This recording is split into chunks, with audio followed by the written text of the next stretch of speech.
you've dedicated Paradise Towers to your grandfathers. Yes. To the poet Harivansh Rai Bachchan and to the journalist Tarun Kumar Bhaduri. That's right. Could you tell us a little more about how these illustrious writers shaped you as a reader and as a writer? So Raja, while growing up, we were always surrounded by literature. We were encouraged to read, not just by my grandfather, but also my grandmother. And there was always a huge influence of storytelling.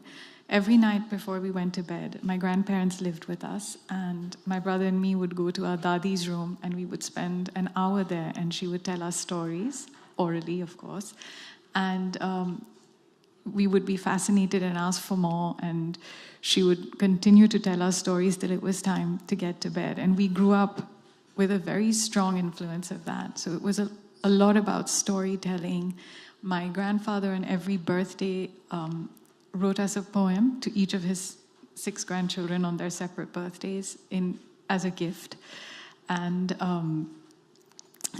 my Nana was very passionate and opinionated, about issues that were close to his heart. He was a very liberated man, and he always encouraged women to, go out there and do something and make something of their lives, as he did with his 3 daughters. So I think it's a mix of both of these things. Nana wrote mainly in Bengali, and I don't read it or write it, unfortunately, so I haven't been able to read his stuff. But they were always furiously scribbling away, both of them, whenever I visited them. My Dadaji every day, and Nana whenever we went over to meet him in Bhopal. So I think that left a huge impact in my mind. And that's why they are the people who I would dedicate my books to. And where did the storytelling bug bite you? Do you remember the first thing you wrote?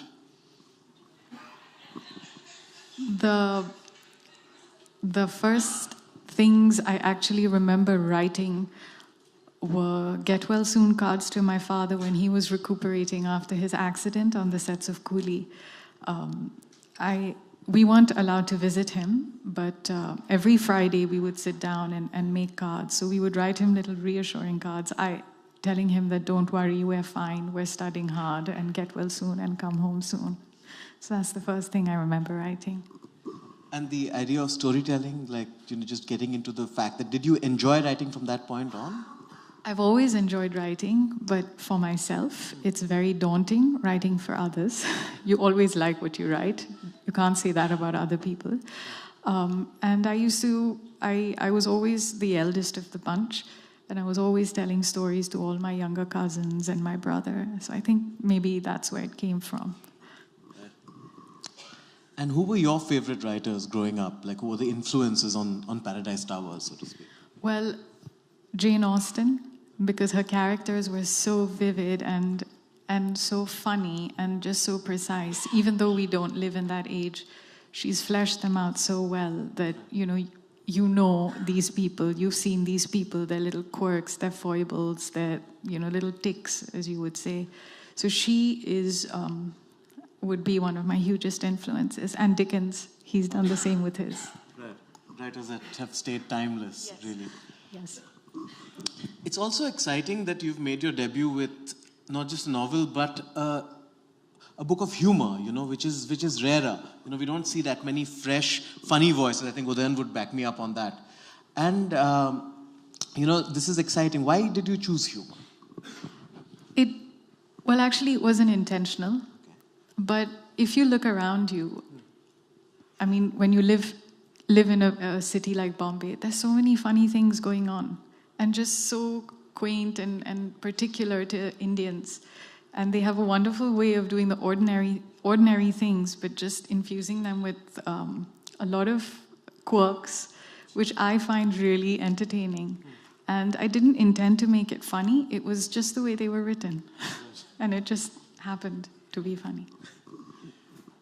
Everyone's gone on about how observant you are. And I agree, when I read the book, that was the first thing. There's so many, acute observations of people.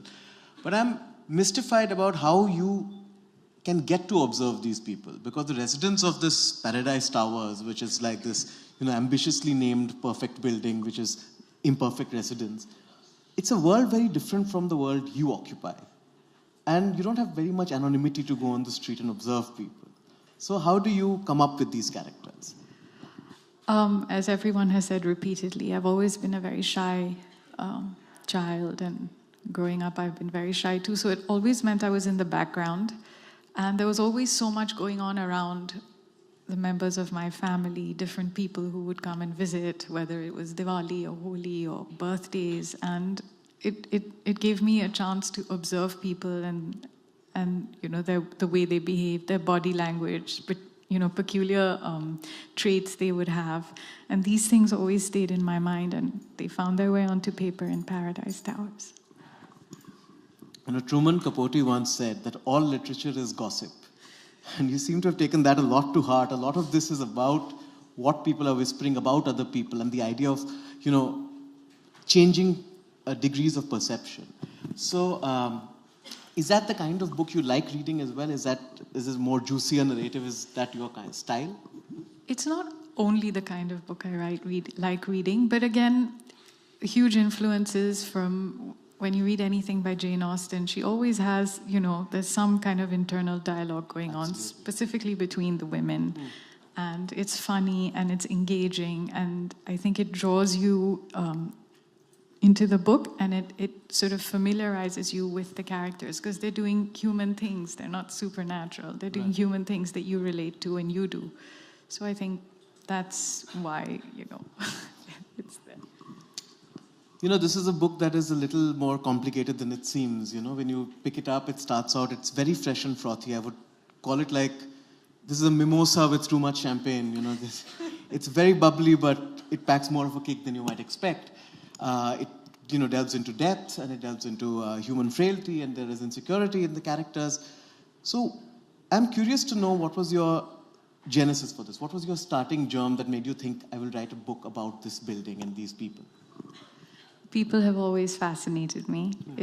They're interesting to watch, and specifically people in my country, because they come from such different places and mindsets and ideologies and customs, but when you put them all together, they somehow get along and they manage to pull along.